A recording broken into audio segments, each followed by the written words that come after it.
we prepare so many areas of our lives. And going into adoption or fostering, we might have the very best marriage ever. And then, before we know it, things start crumbling. Weak areas that we did not even realize were there start to grow, escalate. God is not surprised when that happens. I have walked with many good, solid families with wonderful marriages. No one is immune to finding themselves in the midst of a marriage mess in the adoption journey. None of us are immune to that. So if you're there, if you're in that really, really hard place that you don't even know how to tell your closest friends about, you need to know there is hope. Your Father has not given up on you at all. He has a much bigger picture. I've invited some friends of mine, Lori and her husband John, to share with you. They found themselves in a really tough place, and they're coming out on the other side. God has worked an incredible miracle in their lives, and I know you'll be blessed to hear from them. Hi, my name is Lori, and this is my husband John. Hello. And we've been married for almost 24 years. And over the course of our marriage, our 24 years of marriage, we have added 6 children, 4 biological and 2 that we adopted from Ethiopia in 2008.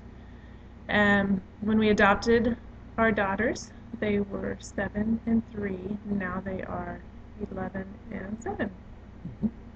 And we had 4 biological children at the time of the adoption, and 2 teenagers, 1 pre-adolescent, and then a 3-year-old daughter as well. So that's kind of what was happening at the time of the adoption. We were so excited about the girls coming.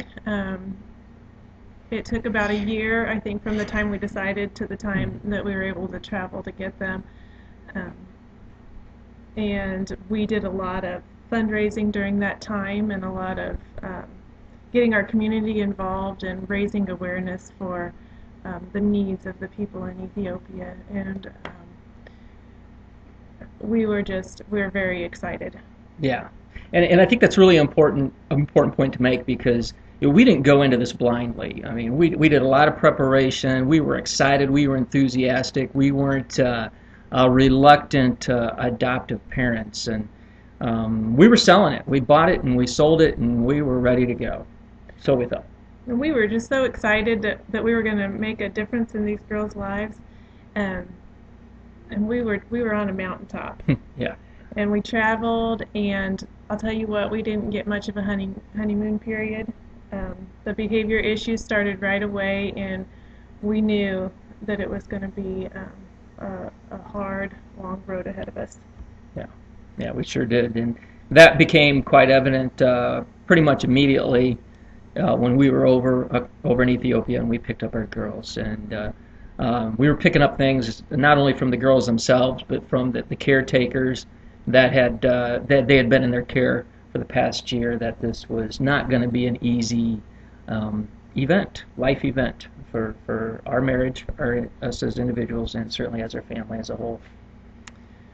So once we got home, and obviously from the trip, we were tired, and immediately the problems began, and our house became very chaotic. Now, I wouldn't say that the girls caused strain in our marriage, but the stress that we were under certainly revealed the weaknesses in our marriage, and our marriage started to fall apart within months. Yeah, it was pretty fast. There was obviously, as Lori said, we had issues. as I'm sure all marriages, couples, families have issues. And I can say ours is any more severe or less severe than anybody else's. The point is, like Lori said, the stress of the adoption magnified the problems, the issues that were already there, and we started to cope with the stress of the adoption through those issues. I started to isolate by going to work, working as much as I could, staying away from home as much as possible, and just to avoid the stress. And not only was I isolating from Lori and the family, but I was gone.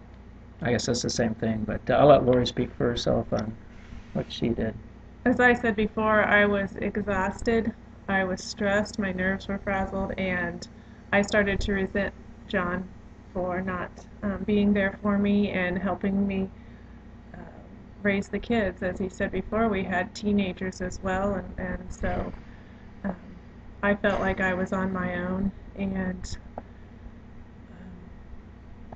it wasn't long after that we decided to separate. Incredibly scary when your world starts falling apart and your marriage crumbles. You might find yourself in a place that you never dreamed would be the reality for your family. Now you're in the midst of it, and you're scared. You aren't sure where to turn. You aren't sure who you can trust. The dreams you had of this adoptive family and how you would all be joining your lives together as a forever family now seems distant. Yeah, so this didn't happen overnight, but it did happen pretty quickly. Within the course of a couple of months after bringing the girls home, the issues became very obvious to both of us, and we separated not once but a couple of times. And I think that's important to note because we tried. We tried to get back together again. We tried to make things work. The problem was we just tried to make things work with the same thing we had before. We didn't really change anything in our own lives personally. We just we thought, well, better together than apart. And I think that we even shared those words with each other. And it didn't work. It just didn't work. So now let's transition to the kind of the turning point in all of this. And the whole purpose of this video is to share with you guys the hope of restoration of a family that's broken during the course of an adoption. Not because of the adoption, but certainly the adoption was a disruptive factor in our marriage. And really the key thing is Lori and I both, as individuals in our separation, we decided that we needed to work on ourselves. I decided for myself that I need to identify my issues, my weaknesses, the things that were out of control in my life. And once I identified those and I chose to work on them, then my life started to heal. I started to become whole again. And I had to work on my issues as well. And we didn't do that together. We did that as individuals.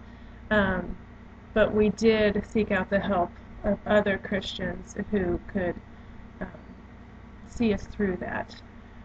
We sought out Christian counselors and Christian programs that would point us in the right direction, not just focus on ourselves, but on what God could do to restore us. Yeah, that's a very important point. We could not. I don't think we could have done it alone. I really don't. I believe God put those people in our life for a reason, because we needed them, and we're very thankful for that. And once I started to heal, I was able to forgive John for the things that he had done in our marriage, and that's when restoration in our marriage started to take place. Yeah, and for me, once I started to heal and deal with my own issues, then that put me in a situation where I was actually able to reach out to others, including, my wife and my children. And once I learned to forgive and love myself, then I began to learn to love my wife, my children, biological and adoptive. And we're still working on that. We're not there yet, but we are very grateful to be together and working on our marriage and healing our family. So the message we want to send you today is that there is hope. Mm-hmm.